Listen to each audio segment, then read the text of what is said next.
네, 이제 또 금요일입니다. 주말과 연휴를 앞두고 있기 때문에 시장이 조금 무거울 수 있어요. 할리데이 리스크 이렇게 할 수도 있는데 주말에 무슨 일이 벌어질지 모르니까. 자, 이럴 때 시장 전략을 다시 정립해 봐야 되기 때문에 또 최근에 아주 급변동하는 품목들이 국제적으로도 있었잖아요. 금값 같은 경우. 그러니까 자산 배분 전략 중심으로 해서 정립을 다시 한번 해보도록 하죠. 돈 말씀 받기 위해서 SC제일은행 자산관리본부 홍동희 차장이 자리했습니다. 어서 오십시오. 안녕하십니까. 네. 자, 현재 포트폴리오 이 시점에서 어떻게 지금 구성되고 있는지 먼저 서두를 열어볼까요?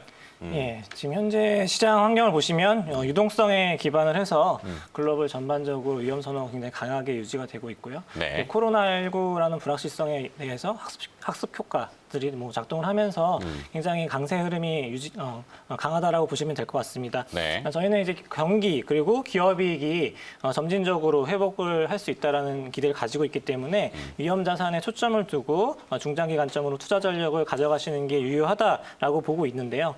그렇지만 잠재적인 불안 요인들도 고려해서 지금같이 장이 좋을 때 계속 더 좋은 쪽으로만 이제 쏠리면서 특정 자산의 비중을 크게 늘려가는 것에 대해서는 좀 지양할 필요가 있다라고 보고 있습니다. 이제 현재 레벨에서 주식시장이 추가적으로 이제 강세를 보일 수 있지만 이제 단기 급등에 대한 피로감이 누적되고 있기 때문에 작은 악재가 도출되면은 이제 투자자들이 가민하게 반응을 할 수 있기 때문인데요. 그래서 위험 자산 강세 구간에는 이제 과도하게 추가 비중 늘리기보다 일부라도 방어적 자산에 배분하는 포트폴리오 접근을 계속 강조를 드리고 있습니다. 그래서 SC제일은행은 이제 자산 관리를 돕기 위해서 스탠다드 차타드 그룹과 함께 논의를 해서 네. 모델 포트폴리오 제시를 하고 있고요. 이런 포트폴리오는 투자자들의 성향에 맞춰서 구성하는 게 가장 중요하다라고 보고 있습니다. 보수적 투자 성향부터 공격적 투자 성향까지 리스크 등급이 나눠져 있는데요. 저희 이 가운데 이제 적극적인 투자 성향 기준으로 포트폴리오를 예를 들어보자면 주식이 50%, 채권 35%, 대한투자 8%, 금 6%, 달러 1% 정도로 자산 배분을 제시할 수 있습니다. 그래서 향후 12개월 관점에서 유동성의 수혜를 가장 누릴 수 있는 주식에 대해서 가장 선호를 하지만 네. 그 밖에 채권, 금, 달러 같은 다양한 자산에 대해서도 확보를 하시면서 자산 배분하시기를 말씀을 드리겠습니다. 네. 눈에 띄는 거는 주식이 아직도 50%의 비중으로 높고 유지가 되고 있고 네. 그리고 현금이 1%라는 거. 돈 가지고 있지 말라는 얘기네. 그냥 뭔가를 사서 가치 저장을 좀 다양화시켜야 되는 예. 뭐 그런 개념이 아직 유지가 되고 있고 리스크 언, 위험 선호 네. 이런 건 유지되고 있다. 근데 이제 최근에 좀 변화가 있는 게 이제 어제 미국에서 나타났던 거지만 이제 국채 수익률, 10년 국채 수익률이 약간 조금 오르긴 했어요. 그래서 인플레이션 지표가 들썩거리는 건 아닌가. 뭐 연준이 얼마 전에도 이제 2%라고 하는 그 자기네 가이던스를 굳이 신경 쓰지는 않겠다. 왜냐하면 물가가 들썩들썩해갖고 2%를 자꾸 치려고 하니까 그러면 이제 긴축을 전환할까봐 시장이 움츠러드는 거잖아요. 그래서 금값이 갑자기 확 내려오는 그렇죠. 이런 현상이 있었는데 자, 어떤 품목별로 보기 전에 주식 시장에 대해서 먼저 여쭤봐야 될 것 같아요. 국내 증시도 이제 2,400포인트 위로 왔습니다. 전망을 조금 어떻게 하고 계시는지 증시 얘기부터 조금 나눠볼까요? 예, 뭐 지금 비관적으로 전망이 가득했던 이제 3월에서 뭐 1,400포인트 하회하기도 했었고요. 그런 상황에서 1,000포인트 이상 지금 올라간 상황이죠. 그래서 2,400 초반대에 거래가 되고 있는 상황이고, 네. 뭐 이 과정에 오는 동안 시장의 고점이 다르는 게 아니냐, 아니면 이제 꺾이는 게 아니냐라는 우려가 굉장히 많았습니다. 그럼에도 불구하고 시장은 계속 불안을 타고 강세 흐름이 유지가 되고 있습니다. 근데 이제 한국 시장뿐만이 아니라 지금 이런 현상은 뭐 다양한 시장, 글로벌 주식, 그리고 뭐 회사채 시장, 그리고 금, 비트코인까지도 자산 가격에 들썩이고 있다라고 보시면 될 것 같고요. 지금 이런 부분들에 대해서 시장에 대해서 의구심이 제기가 되고 있지만 저희는 이제 이런 가격 번수의 고점을 예단하는 것은 누구도 하기가 어려운 상황이다. 그렇죠. 그리고 상단을 열어두시고 유연하게 대응하시는 게 지금은 가장 바람직하다라고 보고 있습니다. 그래서 지금 현재 투자자들이 이렇게 심리가 견조한 이유의 배경을 찾아보면 아무래도 이제 유동성 환경, 네. 이게 장기화될 수 있다라고 보는 시각이 굉장히 커지고 있다라고 보고 있습니다. 그래서 이제 코로나19로 인해서 연준의 초저금리 기조가 불가피하다라는 인식이 생겼고 이제 금융시장이 만약에 또 패닉이 생긴다라고 하면 또 추가적으로 정책이 나오겠지라는 그런 믿음도 강화가 되고 있다라고 보시면 될 것 같고요. 유동성 환경하에서는 이제 향후의 시장 변화도 뭐 유동성에 대한 시그널에서 찾아야 된다라고 보고 있고요.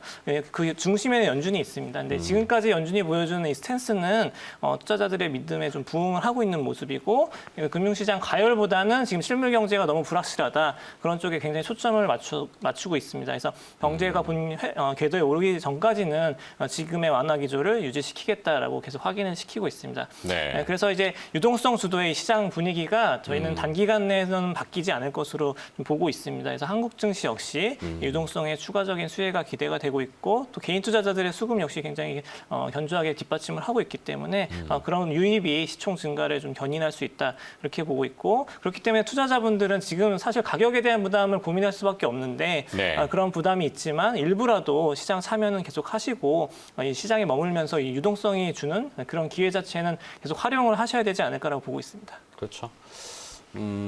마지막 걱정할 단계의 수준이 전혀 아닌 걸로 해서 증시는 계속 유동성 공급이 된다. 뭐 시친 말로 요즘 보면 뭐 국내에는 이제 병영개미 등장하신 거 알죠? 네, 군대개미. 네. 군인들도 네, 많이 요즘 월급도 많이 올라가고 해서 병영개미, 뭐 원정개미, 이제 해외 주식 투자하시는 분들. 그렇죠. 오늘 아침에 저희가 우주개미도 한번 달아봤는데 우주로 이제 나가서 스페이스X 타고 나가서 우주에서 거래하시는 개미도 있을 수 있다라는 생각도 합니다. 네, 상상력의 나래니까. 네. 자, 그런데 이제 원정개미라고 표현을 했지만 해외 주식 투자를 많이 하시는 분도 있어요. 그렇다면 주식이라는 포지션 안에서 섹터 안에서 국내와 해외를 나눈다면 어느 쪽 비중을 조금 조절하는 것이 나을 거라고 생각하시는지? 지금 한국 투자자들 사이에서도 지금 해외 주식에 대한 관심이 점점 더 높아지고 있는 상황입니다. 그래서 저희가 이제 모델 포트폴리오 아까 말씀드렸었는데 그 안에서 이제 한국 주식하고 해외 주식 비중을 좀 굳이 따져보자라고 하면 한 2대 8 정도 비중으로 추천을 드리고 있습니다. 한국 주식이 2, 해외 주식이 8 정도. 아직까지는. 네, 그렇습니다. 그러니까 한국 주식이 아무래도 익숙하실 수밖에 없고 또 환율 그리고 세제 측면에서는 한국 주식이 유리한 부분이 있습니다. 그렇지만 이제 글로벌 전체 시총에서 한국 주식 차지하는 비중은 2% 정도밖에 안 되고요. 저희 해외 주식을 활용하신다, 그리고 투자 시야를 좀 더 넓혀 가신다라고 하면 훨씬 더 다양한 기회를 접하실 수 있다. 저희는 그렇게 보고 있습니다. 그래서 해외 주식에 계속 관심을 가져주셨으면 좋겠고요. 해외 주식 안에서 저희가 선호하는 부분은 크게 이제 세 지역인데요. 미국, 중국, 유로존 요 순서대로 선호를 하고 있습니다. 순서가 있네요. 그래도 선호의 순서는 미국이 좋고 중국, 유로존. 네, 맞습니다. 지금 아무래도 코로나 이후에는 지금 계속 차별화 흐름 나타나고 있고 또 업종별 차별화뿐만이 아니라 국가별 이런 대응 능력에 대해서도 계속 주식의 흐름을 좌우하는 부분이 큰데요. 일단 저희가 보는 관점에서 미국은 뭐 일단 코로나에 대한 위협도 있고 정치적인 부분도 부담이 있지만 뭐 지금 현재 성장성 측면에서 IT, 헬스케어, 커뮤니케이션 이런 업종들에서 가장 핵심적인 기업을 갖고 있는 국가가 어디냐라고 하면 미국입니다. 그래서 이런 부분에서 가장 수혜를 볼 수 있고요. 그리고 중국 같은 경우는 지금 뭐 5G를 비롯해서 뭐 인프라 관련해서 신형 인프라 관련해서 투자를 계속 하겠다라는 입장이고 또 코로나에 좀 더 빨리 극복을 하는 모습을 보이면서 경기도 좀 더 반등 기대가 높습니다. 그리고 소비 부양 중심으로 정책도 계속 쓸 수 있는 여력을 갖고 있기 때문에 그런 부분의 수혜가 예상이 되고 있습니다. 그리고 마지막으로 유로존 주식은 미국, 중국에 비해서는 선호도가 좀 낮지만 최근에는 이 정책 모멘텀에 의해서 기대가 높아지고 있습니다. 선진국 안에서 유로존이 가장 좀 불리하게 작용했던 거는 그 내부적인 마찰, 유로존이 결국 붕괴되는 게 아니냐라는 그런 우려들이 컸었는데 지난달에 있었던 EU 회복기금 합의를 통해서 지금 그런 우려가 상당히 완화가 됐고요. 이런 부분에서 유로존 증시도 점차 경기 회복과 함께 성과가 개선되지 않겠냐라고 보고 있습니다. 네. 자, 국내 주식 아까 뭐 아직은 2대 8 이렇게 가르마처럼 뭐 돼 있지만 국내 증시는 어떤 섹터를 그래도 좀 집중적으로 보고 계시는지요? 예, 뭐 이 부분에서는 저희가 이제 주도주를 주목을 해야 된다는 의견이 계속 가지고 있고요. 지금 현재 시장을 이끄는 주도주가 계속 이끌고 갈 수 있다라고 그런 환경이다라고 보고 있습니다. 그래서 인터넷, 뭐 2차 전지 같은 그런 기업들에 대해서는 계속 관심을 가져야 된다라고 보고 있고요. 물론 오늘 모건 스탠리가 확 깎아가지고 스탠차에서는 뭐 특별히 포착되는 건 아직 없죠? 예, 그런 건 없습니다. 혹시 나오면 미리 좀 알려주세요. 알려주세요. 알겠습니다. 리포트 나오기 전에 알릴 수는 없잖아요. 제가 예. 뭐 내부 정보, 컴프리라는 게 있기 때문에 그렇죠. 리포트 나오면 바로 좀 토스해 주시면 그래도 참고를 하게 하도록. 네. 외사들이 이렇게 툭 내놓는 경우가 너무 많아가지고 예. 네, 당황스러워서 드리는 일단 말씀이고. 뭐 가격이 자, 국내에서 네. 집중되는 섹터는 그래도 네, 그렇게 보시면 될 것 같고 뭐 이런 부분에서 가격 부담이 올라와 있기 때문에 뭐 기간 조정 양상 보일 수도 있지만 추세가 훼손될 가능성은 좀 낮다 이렇게 보고 있고 또 2분기 실적을 겪으면서 이제 이익 모멘텀이 확인됐다라는 부분이 긍정적입니다. 네. 올해는 전반적으로 기업이익이 둔화되는 시기이기 때문에 이렇게 이익 개선세가 확인되는 주도주들의 희소성이 계속 부각될 수밖에 없을 것 같고요. 근데 이 구간에서 계속 상승을 보여왔기 때문에 이 중간중간은 상승 모멘텀이 둔화가 되면서 다른 주식들로 순환매 양상이 나타날 수가 있고 뭐 최근에 그런 모습들이 계속 간간히 확인이 되고 있습니다. 네. 그래서 이런 구간에서는 밸류에이션 매력이 있는 대형 가치주들이 좀 수혜를 경험할 수 있다라고 보고 있고 반도체 업종이 그 중에서 좀 주목할 필요가 있다라고 보고 있습니다. 저희 반도체 업종은 3월 이후에 반등장에서 상당히 좀 소외가 됐다라고 보시면 될 것 같고요. 저희 코스피가 60% 이상 저점에서 반등을 했는데 그 중에서 2차 전지나 의료 업종 100%도 넘게 상승했습니다. 그렇죠. 네, 반도체 업종 같은 경우에는 약 28% 정도 올랐는데 뭐 절대 수치 관점에서는 많이 올랐다라고 볼 수 있지만 네. 다른 업종들과 비교를 하셨을 때는 상당히 좀 저조했다 이렇게도 보실 수 있을 것 같고요. 그 배경으로는 반도체 그 메모리 반도체 가격들이 계속 4개월 연속 하락을 했다라고 보시면 될 것 같고 여전히 네. 수요에 대한 부담은 있습니다. 근데 이제 공급 측면에서는 계속 주요 기업들이 공급을 타이트하게 유지하겠다는 입장을 보이고 있기 때문에 추가적으로 뭐 가격 하락이 이어질 가능성은 낮다라고 보고 있고 이 반도체 업종이 하반기 중에는 이제 내년도 업황 기대를 반영할 수 있다라고 보고 있습니다. 그래서 네. 이런 부분들에도 좀 주목을 해야겠다라고 말씀을 드리겠습니다. 하반기 회복, 뭐 수치적인 회복 가능성. 네, 그래서 IT 반도체. 자, 주식은 그렇게 정리됐고. 채권 쪽 아까 잠깐 다뤘는데 국채 수익률이 미국에서 좀 들썩거려가지고 네. 트렌디한 건지 네. 뭐 인플레이션의 어떤 소용돌이로 들어가는 것인지 뭐 파악은 어떻게 하시는지 채권 쪽 전략. 뭐 최근에 이제 물가 지표가 일부 좋게 나온 부분들도 있었고요. 네. 근데 이제 0.7%까지 그 10년물 국채금리 올라갔는데 그런 부분들은 이제 공급 측면에서 뭐 수급 관점 그런 것들이 영향을 좀 많이 미쳤다라고. 대규모 입찰. 예, 그렇습니다. 그래서 그런 부분들이 좀 작용을 했고 전체적인 금리 전망을 보자면 지금은 경기가 불안하다라고 보고 있고 그리고 그 연준의 아까 말씀드린 것처럼 완화적인 스탠스가 바뀌지 않는 상황에서 금리가 계속 뭐 지금 현 상황의 박스권을 이탈해서 올라갈 가능성은 좀 낮다라고 보고 있습니다. 그래서 계속 이 낮은 수준으로 유지가 될 수 있겠다라고 보고 있고요.